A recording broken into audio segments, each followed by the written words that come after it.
Hello, Reckoning7, and welcome back to Combat Mission Cold War. We are going to be wrapping up this head-to-head play-by-play game I was having against JoZuReporter, but it's not quite the ending I had in mind.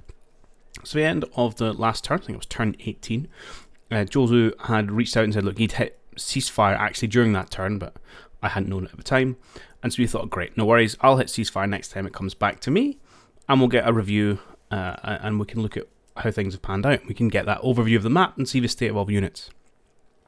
Unfortunately, we have been using, or this is the unfortunate part, but we have been using the Slytherin's play-by-email ++ system, which is obviously bolted on to Combat Mission Black Sea and Cold War, and Shock Force 2 as well, I presume. And although that has been a useful system for passing turns backwards and forwards, it is one where nothing is saved locally. So once you have played the turn on your side and hit the continue button, it then gets uploaded to the cloud and essentially is removed from your computer. And after the end of turn 18, the start of turn 19 never ended up getting to Jozu, so he's not received it. And this was about 3 weeks ago now. We ran into this error. As you know, I was away on holiday, so I thought it's not a problem. I'll put the episodes out that I've got at the minute. I'm sure we can resolve this over the next 3 weeks. Well, that never happened. So we are 3 weeks later, and we have been unable to retrieve the save at all. So on one side, it was okay because we'd finished the game. You know, he commented that the remaining tanks he had were essentially disabled. So from his point of view, he was kind of done.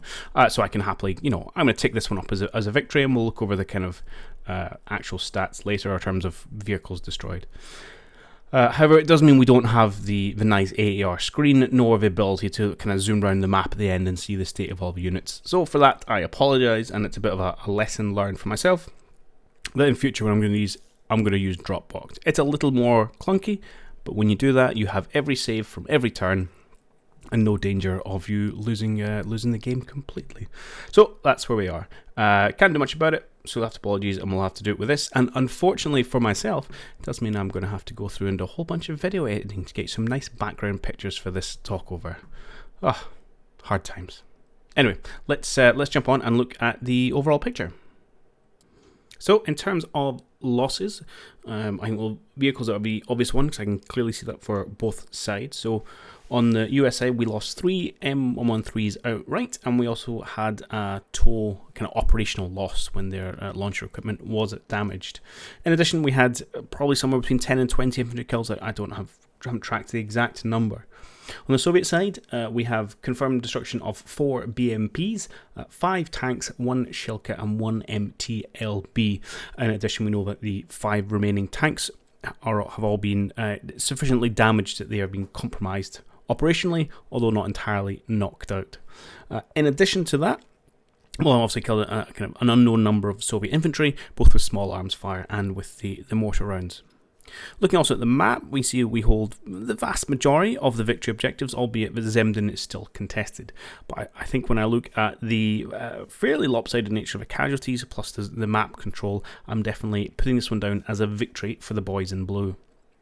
So on to looking at the kind of interesting talking points from this encounter, and obviously the first one is around the fact that I chose not to take tanks, and therefore a lot of heavy lifting was required by both my Dragon teams and my TOW launchers. And looking at the Dragons in particular, so in the end I had 7 Dragon teams on the map, so that's 6 that were embedded in infantry platoons, and then the 7th which I made ad hoc from the mortar team and a spare Dragon we had lying around. So it's 21 missiles between the 7 teams, no reloads anywhere on the map, but out of those 21 missiles, which I think I used all of them, although maybe I had 1 left in one of the teams, we actually scored 10 hits. That's kind of obviously 50%-ish success rate between firing and hitting. That's not too bad. These are not the most reliable anti-tank missiles, so I was pretty pleased with that. And out of the 10 hits, we got 6 kills. There was a few shrugged off, which we'll maybe talk about later, but again, that's a reasonable rate of return. So kind of 7 teams, 6 vehicle kills. It's not bad when you consider the kind of points comparison between a tank or a BMP and those kind of handful of infantrymen. So a proven threat to be aware of when you're facing off against them, and a useful AT asset which you should definitely try and make the most of when they're on your side.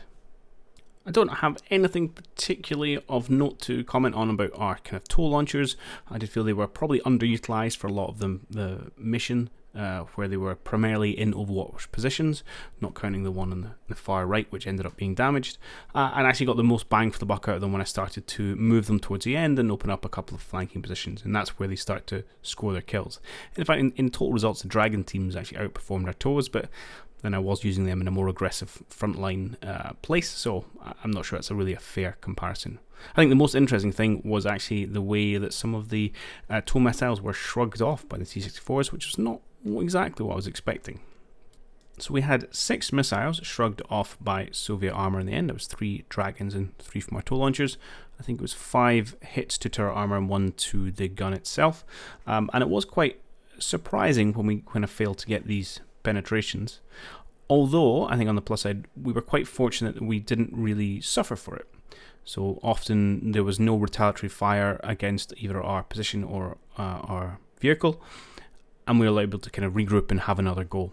I think had the Soviet armour either been more grouped up with some supporting units or elements that was able to spot and return fire when we launched, or if I had an opponent who was more aggressive with blind firing suspected enemy positions, I think we would have suffered more from our inability to knock out those enemy vehicles in that one hit, obviously giving away a position as soon as we launch. So I think that was quite interesting. It's something I'm keen to play around with a little bit more, test the robustness of Soviet armour, and perhaps when I'm on the Soviet side, use that knowledge to be a little bit more aggressive in the pushing armour, knowing that they can shrug off the occasional hit. It's always a gamble. You never want to bank on being able to hit and survive, but it's nice to know that you have that capability. So that was quite an interesting thing I'd not seen, despite a kind of reasonable amount of experience in missions against the AI. And one last area worth mentioning, because I do think it helped swing the needle in our direction, was the fairly ineffective use of artillery by the Soviet force here. We know that there was a mission called down fairly late in the game, which landed on my hillside, which generally wasn't populated by my troops. And I think I mentioned it a couple times throughout the mission that kind of concentration of infantry with Dragons and one of the tow vehicles in that wooded area on our right flank always felt pretty vulnerable to an artillery strike, which never came. And I think had that been hit quite hard early on in the mission, then that could have really unhinged that position for us and given the Soviets much more freedom to maneuver around Zemdin and perhaps kind of take out our forces there. So I think their kind of inability to kind of hurt us at range really played into our hands to kind of sit back and pick them off with our long-range ATGMs. So there we have it, a very enjoyable match from my perspective, and always interesting to kind of make these little videos and hear people's comments as we go along. I hope you guys enjoyed it as well. I'd say I do apologise for not being able to give the nice map AAR overview at the end, and I'll fix that for doing this next time. And there will be a next time, it won't happen straight away, but I'm keen to roll one of these out every now and again because they are good fun. As ever, hope you enjoyed it, thanks for watching, and I'll catch you in the next one. Cheerio!